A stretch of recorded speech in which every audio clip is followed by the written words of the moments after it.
से लगातार बारिश हो रही थी। सुंदरवन के जंगल में बाढ़ के हालात हो गए थे।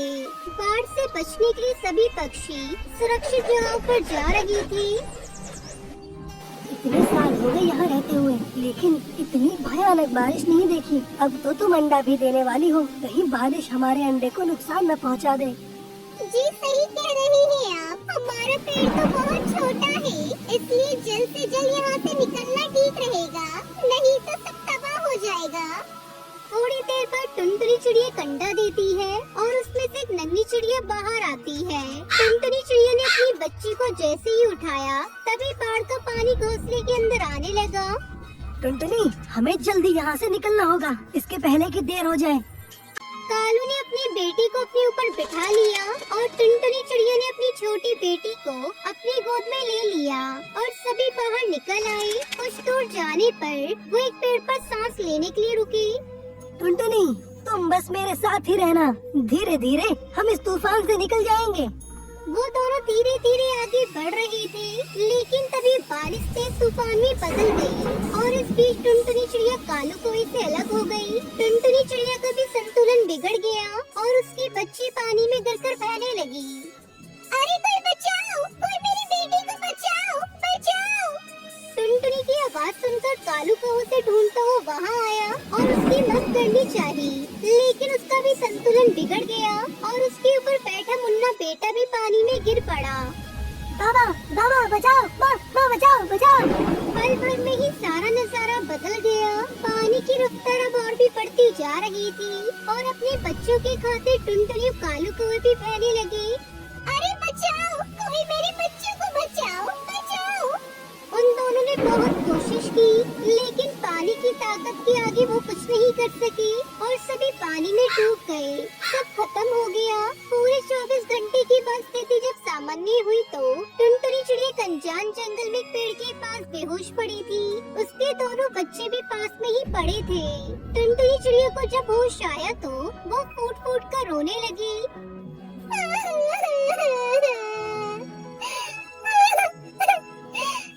भगवान, ये सब क्या हो गया?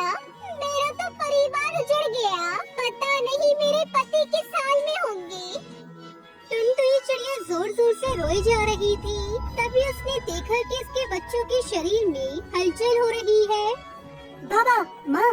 अपने बच्चों की आवाज सुनकर टुनटुनी की आंखों में आंसू आ गए, लेकिन इस बार ये आंसू खुशी के थे।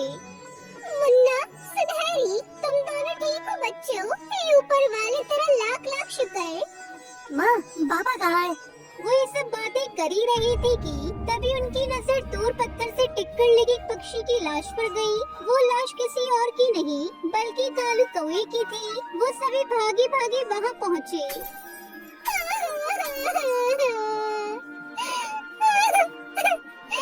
हे भगवान, ये सब क्या हो गया?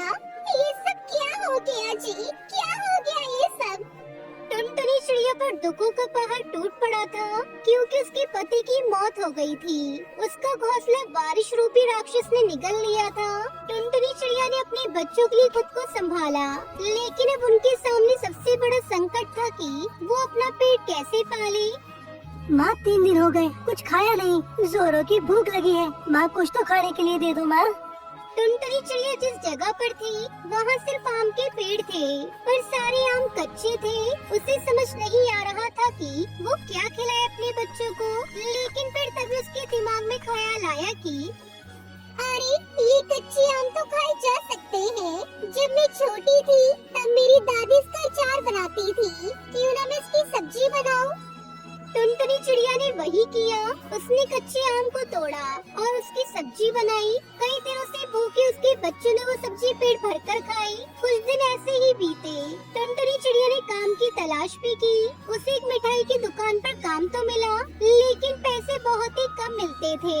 ऊपर से वो टुनटुनी चिड़िया को बिना मतलब जली कटी बातें सुनाया करता। अरे सुबह से शाम हो गई और तूने केवल 200 रुपए के लड्डू बनाए। इस तरह कछुए की रफ्तार से काम करेगी तो मेरा तो दिवाला ही निकल जाएगा।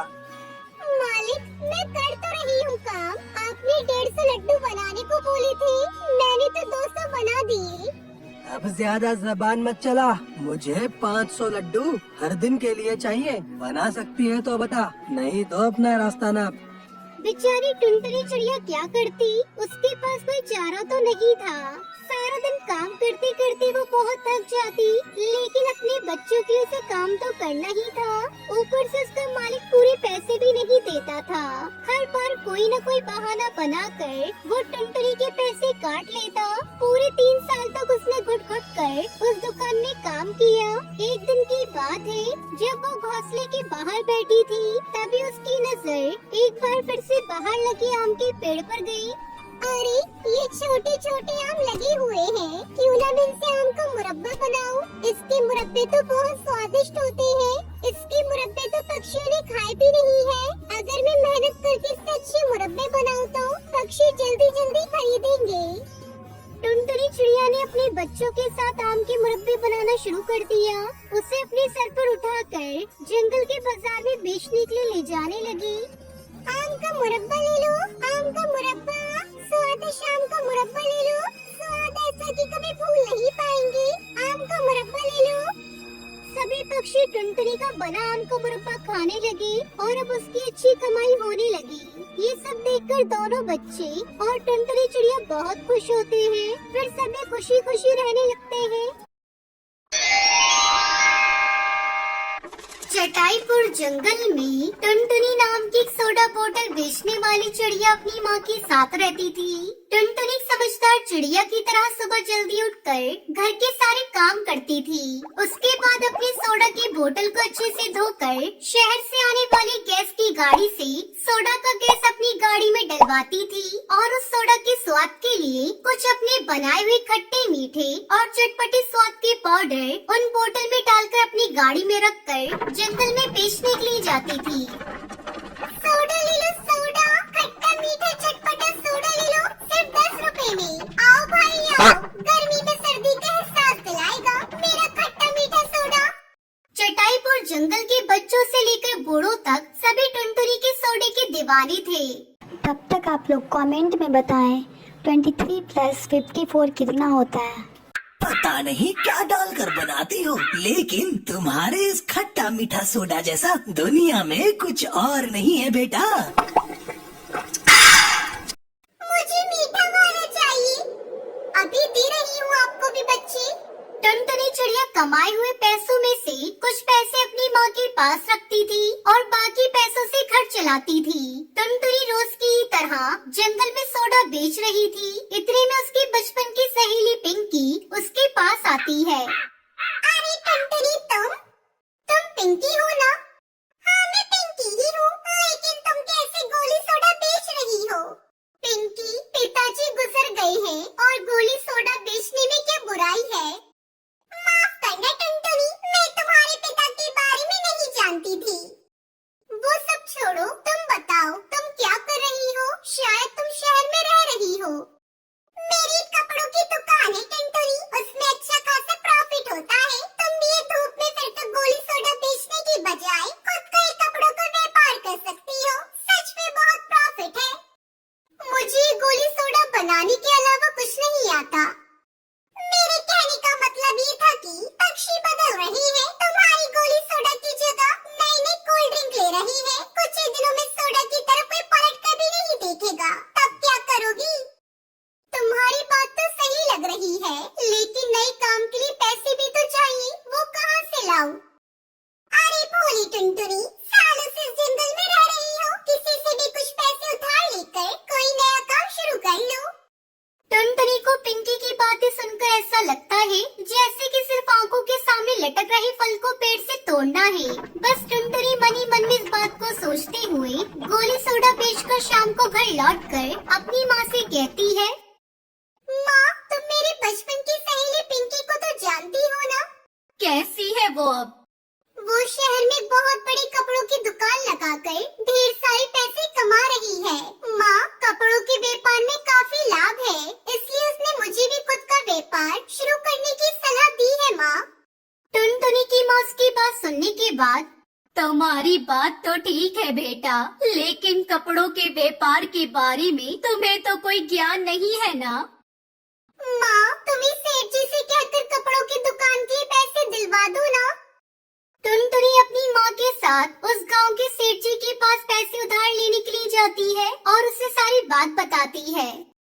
तुम्हारी बात तो सही है बेटा, लेकिन इतने सारे पैसे लोगी तो कर्जा ज्यादा हो जाएगा। सेठ जी, आप मेरी गोली सोडा वाली गाड़ी रख लो और कुछ पैसे गाड़ी के और कुछ पैसे उधार दे दो सेठ जी। सेठ जी उससे उसकी गोली सोडा वाली गाड़ी खरीद कर कुछ पैसे उधार दे देते हैं। टुनटुनी इन पैसों से अपने कपड़ों की दुकान खोलती है। कपड़ों की मार्केट के बारे में ज्ञान न होने की वजह से टुनटुनी को एक तो कपड़े महंगे मिलते हैं और जंगल में सब पक्षी कपड़े आधे दाम में मांगते हैं, तो कुछ पक्षी उधार मांगने लग जाते हैं। ये साड़ी कितने की है बेटा? 600 रुपए की है मौसी जी। अरे टुनटुनी, अपनी मौसी से इतने पैसे लेगी? 300 रुपए दे रही हूँ, रख ले, सवाल मत कर ज्यादा। अब ये कहकर वो सुंदरी कौवी टुनटुनी के हाथ में 300 रुपए रखकर वहाँ से चली जाती है। इस तरह उसकी खरीदी से भी कम पैसे दे रहे थे और कोई बिना पैसे दिए ही कपड़े ले जाकर चले जाते थे।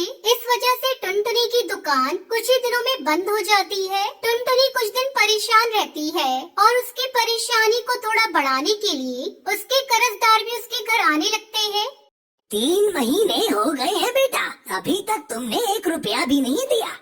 मैं कुछ करती हूँ चाचा जी।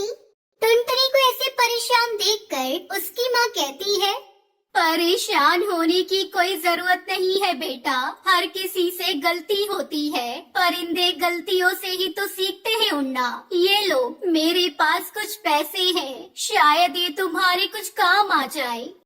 शुक्रिया माँ, मैं फिर से अपना पुराना वाला काम शुरू करती हूँ और दोबारा कभी दूसरे काम के बारे में सोचूंगी तक नहीं। तुमने जो सोचा था बिल्कुल सही था बेटा, लेकिन कोई भी काम करने से पहले उसके बारे में अच्छे से ज्ञान लेना चाहिए। टुनटुनी अपनी माँ के दिए हुए पैसों से उस सेठ जी से अपनी गोली सोडा की गाड़ी खरीद कर फिर से अपना पुराना काम शुरू करती है। सोडा ले लो सोडा, खट्टा मीठा चटपटा सोडा ले लो, सिर्फ 10 रुपए में। आओ भाई आओ, सोडा ले लो। अरे टुनटुनी, तुम्हारा गोली सोडा काफी मिस किया है, एक नींबू सोडा दे दो। टुनटुनी 2-3 सालों में अपने कर्ज के सारे पैसे लौटा देने के बाद दूसरे काम में पैसे निवेश करने के बजाय खुद के पैसों से गोली सोडा की ही एक बड़ी दुकान खोलती है और उसकी दुकान अच्छे से चलने लगती है। पिंकी चिड़िया की तरह बड़ी बड़ी बातें करके आसमान की सैर कराने वाले तो बहुत होते हैं, लेकिन हमें पंख वहीं तक फैलाने चाहिए जहाँ तक हमें इल्म हो। तो फ्रेंड्स कमेंट करके बताएं आपको ये स्टोरी कैसी लगी।